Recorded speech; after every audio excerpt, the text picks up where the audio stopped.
പ്രിയദർശൻ ഇവിടെ ഉണ്ടെന്ന് വിനീത് പറഞ്ഞല്ലോ. അദ്ദേഹം ഇവിടെ വരും എന്ന് മുൻകൂട്ടി അറിഞ്ഞിരുന്നെങ്കിൽ ഞാനിവിടെ വരില്ലായിരുന്നു.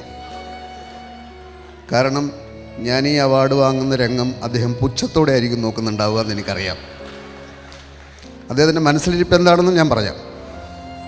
വർഷങ്ങൾക്ക് മുമ്പ് എൻ്റെ കയ്യിൽ നിന്ന് ബാലപാഠം പഠിച്ച് അതേ തിരക്കഥയുടെ നീ ഇപ്പോൾ അവാർഡ് വാങ്ങാൻ വരെ വളർന്നു അല്ലടാ.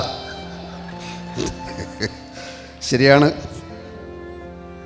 വർഷങ്ങൾക്ക് മുമ്പ് പ്രിയദർശൻ സംവിധാനം ചെയ്യുന്ന ഒരു സിനിമയിൽ അഭിനയിക്കാൻ വേണ്ടി മാത്രം തിരുവനന്തപുരത്ത് ചെന്നപ്പോൾ അദ്ദേഹത്തോട് ഞാൻ ചോദിച്ചു, ഷൂട്ടിങ്ങിൻ്റെ തലേന്നാണ്, എന്താണ് പ്രിയ എൻ്റെ റോളൊക്കെ പിന്നെ പറയാം, അഭിനയിക്കാൻ വന്നതാണല്ലേ? ഞാൻ പറഞ്ഞു അതെ, അങ്ങനെ നാളെ തുടങ്ങുകയാണെന്ന് പറഞ്ഞ് വന്നതാണ്. കുഴപ്പമൊന്നുമില്ല, ഇവിടെ ഒരു സാധനം ഇല്ല. ഞാൻ വെച്ചാൽ എന്താണ്? തിരക്കഥ. അപ്പോൾ എന്തു ചെയ്യും? അതൊന്നും എനിക്കറിയില്ല. താൻ എഴുതുകയാണെങ്കിൽ താനൊക്കെ അഭിനയിക്കാം. ഞാൻ പറഞ്ഞു എനിക്ക് എഴുതാൻ അറിയില്ല. എന്നാൽ പിന്നെ വന്ന വഴിയെ പോയിക്കോ എന്ന് പറഞ്ഞു.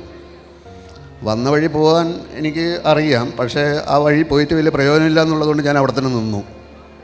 അങ്ങനെ സിനിമയുടെ തിരക്കഥ എന്ന് പറയുന്ന നടുക്കടലിലേക്ക് തള്ളിയിട്ട് എന്നെ മുക്കിക്കൊല്ലാൻ ശ്രമിച്ച വിദഗ്ധനാണ് ഇയാൾ.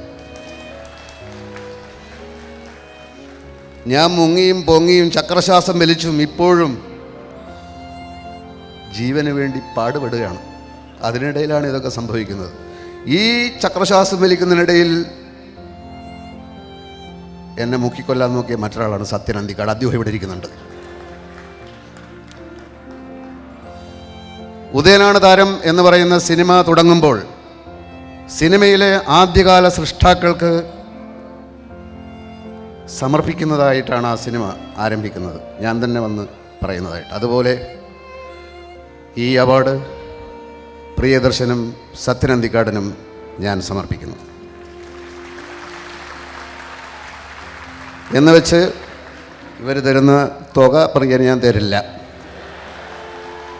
വെറും വാക്കിൽ മാത്രമുള്ള സമർപ്പണമേ ഉള്ളൂ, പ്രവൃത്തിയിലില്ല.